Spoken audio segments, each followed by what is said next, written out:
The silent struggle, lions, elephants, and the fragile balance between humans and the wild. Across the vast plains of Africa, where golden grass meets endless sky, a quiet conflict rages.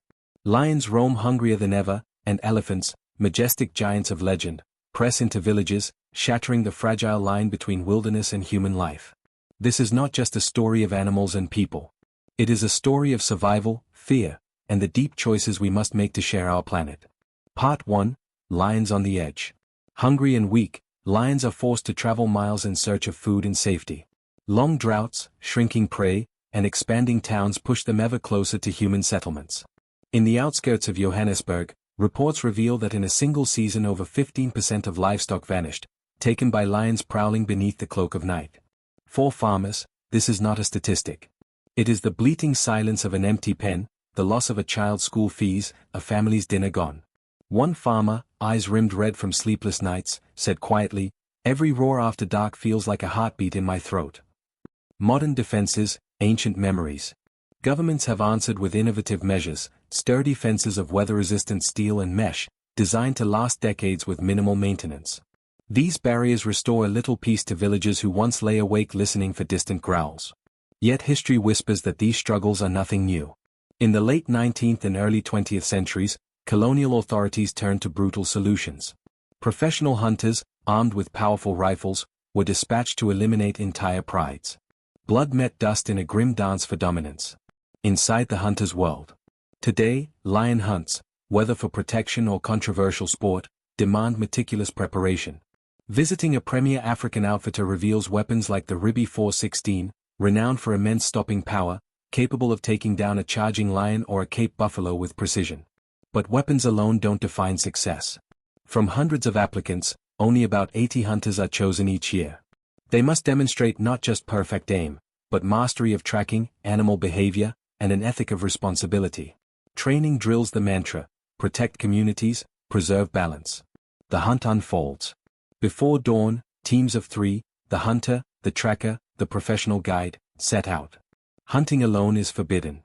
The savannah awakes under a molten sunrise as the air thickens with suspense. By afternoon, tall grasses shimmer in the heat. Every step is a risk, every twig snap could betray their presence. Suddenly, the tracker freezes. Amber eyes flash from the brush, only 60 yards away. The hunter steadies his breath, the weight of life and death balanced on a single squeeze of the trigger. One mistake is not just failure. It can mean death. Part 2: Giants at the Gate, the Elephant Dilemma. While lions stir fear under moonlight, a different giant brings daylight terror. Across Africa, elephants are leaving the safety of reserves, drawn by crops and water, causing an estimated $8 million in damages each year. Crops are flattened overnight.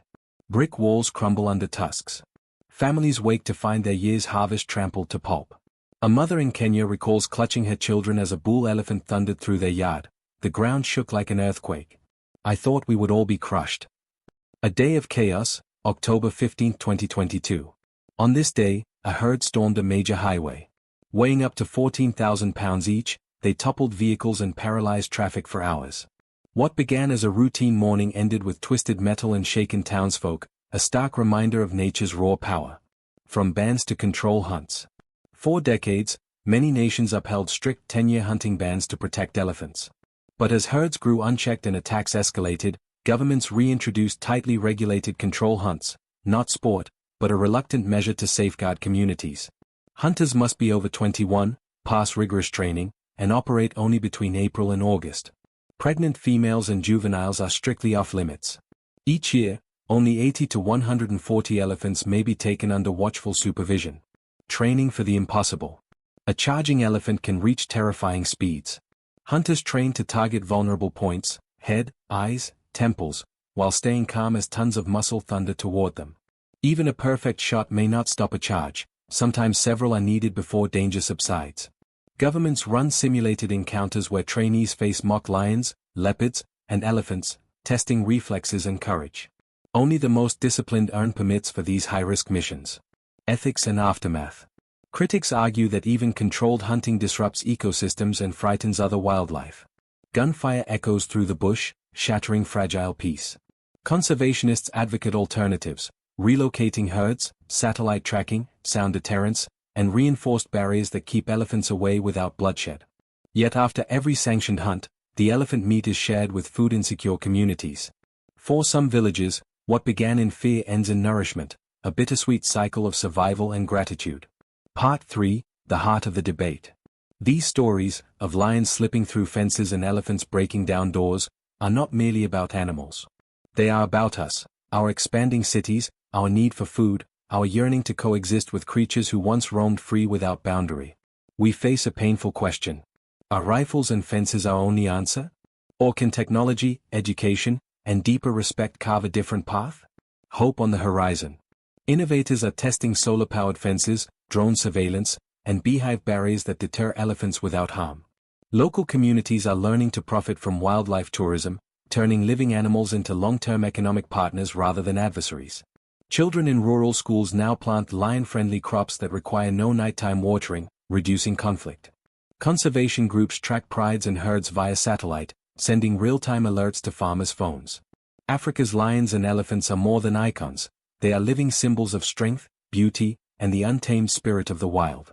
But for a mother who loses her goats to a lion, or a father who watches an elephant crush a year's harvest, reverence mingles with fear. Their tears, their trembling nights, remind us that coexistence is not simple poetry, it is daily work, costly and courageous. The future of these magnificent creatures, and our own humanity, depends on choices we make today. Will we choose walls and weapons, or wisdom and compassion? The savannah waits for our answer. Call to action.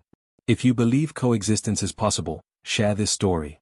Comment below with your ideas for peaceful solutions.